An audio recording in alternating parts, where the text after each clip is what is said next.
Bonjour et sois béni, bienvenue dans cette autre édition de 5 minutes de méditation matinale. Je suis l'apôtre Cédric du ciel et ensemble nous allons partager la parole de Dieu ce matin dans le livre de Jean chapitre 10 au verset 27. Et nous avons pour thème ce matin, qu'est-ce qui empêche que tu écoutes la voix de Dieu? C'est de ça que nous parlons ce matin. Qu'est-ce qui t'empêche d'écouter ou d'entendre la voix de Dieu? Jean chapitre 10, le verset 27, la Bible dit, mes brebis entendent ma voix.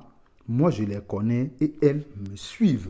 Mes brebis entendent ma voix. Ça veut dire que quand tu es enfant de Dieu, tu es brebis du Seigneur Jésus, il parle et tu entends.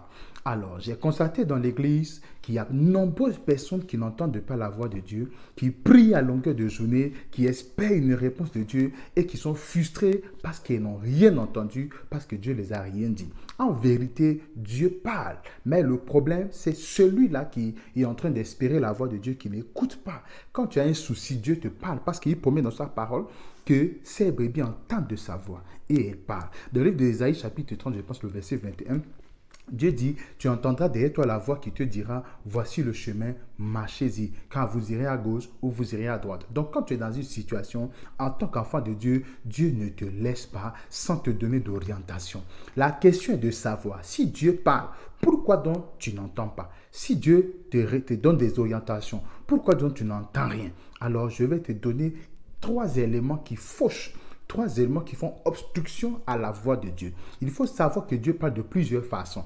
Et la voix de prédilection, c'est la Bible. Il parle dans sa parole, il parle dans l'esprit de l'homme, il parle par des circonstances et plusieurs autres façons. C'est pas ça l'objet de cet enseignement. Gloire à Jésus.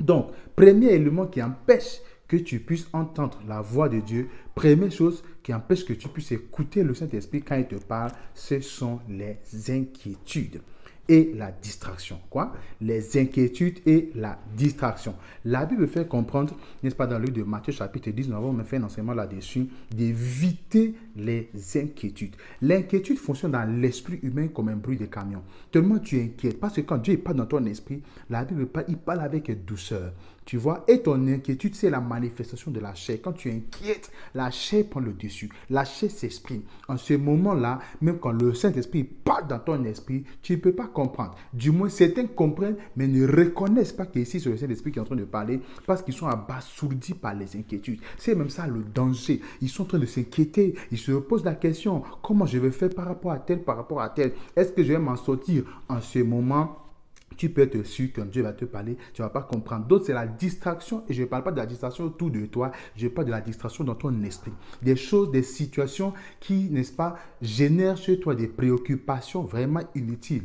Et puis, tu vas te retrouver à réfléchir. Comment je fais pour ceci? Comment je fais pour cela? Pourtant, tu dois avoir un esprit serein. C'est pour ça que la Bible dit dans 1 Thessaloniciens chapitre 5, au verset 16, je pense, il dit, soyez toujours joyeux. Parce que c'est dans la joie qu'on écoute Dieu. C'est dans un esprit serein qu'on entend la voix de Dieu. Mais si tu n'es pas dans ton esprit et que tu es troublé, tu es confus, tu es soucieux, tu ne vas pas l'entendre te parler.